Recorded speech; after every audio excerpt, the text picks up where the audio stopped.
Man, the whole model is wrong. The whole model for how men's ministry in America has been done, it's incorrect. It is getting men in chairs in rows, shoulder to shoulder, facing a stage indoors. I don't know why we've settled into such numb, comfortable routines as American men, as American churches, but that's what we've done. That's it. That's the model is you get a huge group of men, you all go into a huge auditorium, and you all sit in rows in comfortable cushioned chairs, climate controlled room. You're going to need some refreshments, maybe some name tags. You're all going to face a stage. You're going to sing, and then there's going to be a famous speaker, probably a celebrity that you didn't know he was even a Christian until you saw he was speaking at this event. They're going to sell you a copy of their book. You're going to buy it in the lobby, and then you're going to drive back home. That's the model for men's ministry in this country. So I got to tell you what we just did last week. This is where the light bulb went off for me, man. I'm telling you what, I feel like Men's Alliance just, even though we've been rolling for like almost 7 years, man, we just struck oil last week. We struck oil. And now we are just thinking about how do we start refining this oil that we just struck and making it accessible to men everywhere. We got to ramp up production because we just broke that mold for how men's ministry in this country has been done. We just broke it, and we just created an event that blew us all away. So if you've been listening to this podcast for a while, you've been hearing me talk about this event called Start the Fire. Start the Fire was November 10th and 11th, and we could only take 20 men. This was our first one. It was a beta test. We were like, hey, let's take 20 men from around the country and do this thing that we've realized there was a huge need for. So we put on this event. We'd never done this. We rented a church campground, got the whole place to ourselves. We had 20 men from all over the country. Wisconsin, South Dakota, California, Florida. These men all traveled here to Virginia for this event. We only took 20, and we filled all 20 slots. Just about every single guy walked up to me at the end of the event and said things like, this was the greatest weekend of my life. This was the best experience I've ever gone to. One guy said, I think he said he was 58 or 59. He goes, I'm 59 years old. I never played an organized team sport because my dad always made me work when I was in high school. He said, I was never on a sports team. I was never in the military. I've never belonged to such a band of brothers before in my life. And I was standing right beside Shadow. And me and Shadow just looked at him. And at the same time, we both go, well, you are now. You belong to one now. And here's the model that works. Okay.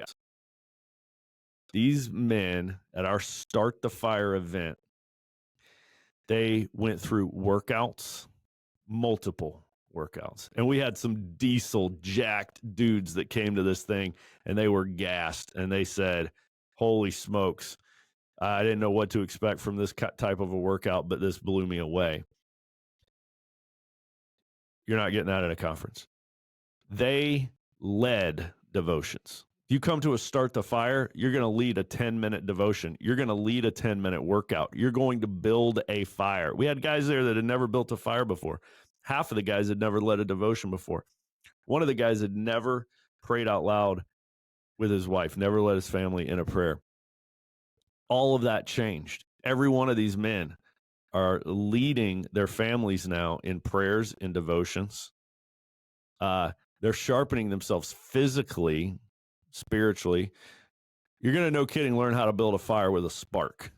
When we say start the fire weekend, we're not just talking figuratively, although we will start the fire in you spiritually. You will also literally start a fire. What kind of event would call themselves start the fire, and you don't even start a fire?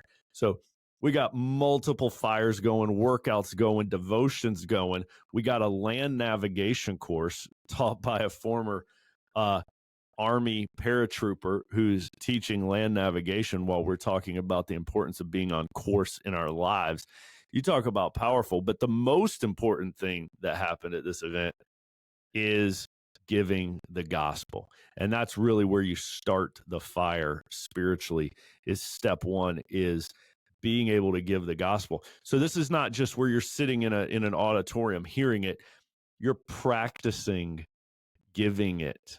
You're paired up, you split up, you give the gospel to a guy. He asks you some questions. You come back and you debrief this around a fire. How did you do? How did it go? Was it harder or easier than you thought it would be? Did you say anything stupid that you wanted to take back? We go through Romans Road. We give guys 5 verses. Every guy that left Start the Fire left with 5 verses in his phone. And he'll never forget how he got those verses there either. I'll tell you that. 5 verses in your phone to help you give the gospel. That's how we start the fire. We trained 20 men how to give the gospel clearly. What is the gospel? What does it mean? How to give it clearly? And it's not hard. You give the gospel in about 20 to 30 seconds, and then you stop talking. That's how you do it. So we've got these men who are leaving. They've started fires. They've led and been led in workouts, devotions, fires, land navigation, eating phenomenal food, eating brisket around a fire outdoors in the dark under the stars with a band of brothers. This is how you do men's ministry. This is how you do men's ministry. You don't need a band. You don't need lights. You need smoke, but it's coming from a fire, not a smoke machine. And you need to get uncomfortable.